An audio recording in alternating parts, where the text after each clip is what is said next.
I'm Connor. I'm Rahul. I'm Aiden. I'm Ronan. And we're selling the market economy. The pros of a traditional economy is that you know what you're going to get.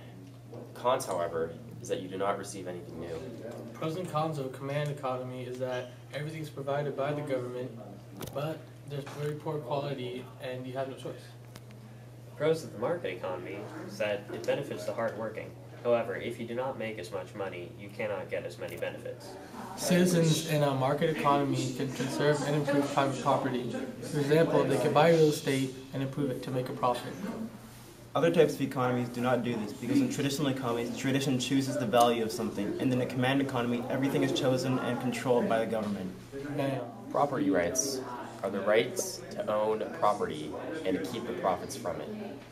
The role of competition in the economy is to provide high-quality goods at low cost for the consumers. Bam. If the price of a product is high, then it tends to mean that the product is more scarce. Prices perform allocation because the price of the product and your income determines who gets what. Negotiation among buyers and sellers determines market price because if the producer creates his own price, then it creates surpluses and/or shortages. Profit motive entices entrepreneurs to take risk, which generates income. Bam. The role of the government is to provide national defense, address environmental concerns, define and enforce property rights, attempt to make markets more competitive, and to protect consumer rights. An example of the government addressing environmental concerns is when they created the EPA. They also created copyright laws to enforce the property rights. Finally, there are no true monopolies, so the market stays competitive. An example of when the government's actions outweighed the benefits is when they chose to send troops to Iraq. We have spent far more money than we wanted, and many American lives have been lost. Hi, I'm Blaine Matthew, the Chief Products Officer of a software company called MindJet, and I'm here to talk about pricing today. So first of all, how does pricing reflect the relative scarcity of a good? Well, if demand for a good is constant and a good becomes more scarce, then the price is obviously going to go up because where supply and demand meet, that's what sets the price. And if supply is reduced or demand increases, then price is going to go up in direct proportion. And how does that affect who gets what? Well, pricing becomes a very effective determinant of who gets what good or service.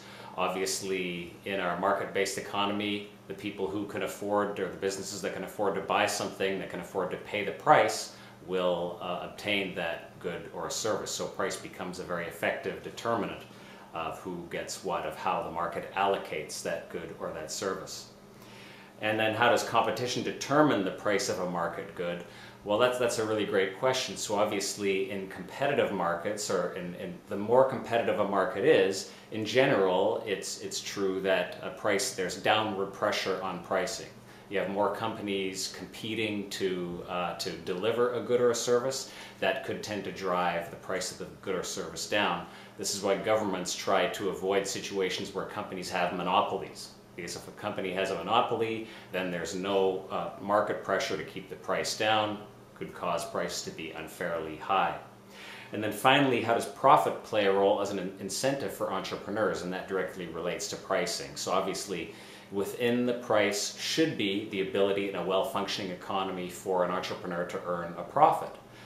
Pricing is directly related to profit, which ultimately helps encourage more entrepreneurs to come into the market, to provide products or services, which will ultimately cause an equilibrium between all the pressure on pricing from all the competitors. At the same time, all these competitors do need to ultimately earn a profit, and those two forces will form some kind of equilibrium. So that's Blaine Matthew and what he knows about pricing. If you choose a market economy, Your profits will go. Bam!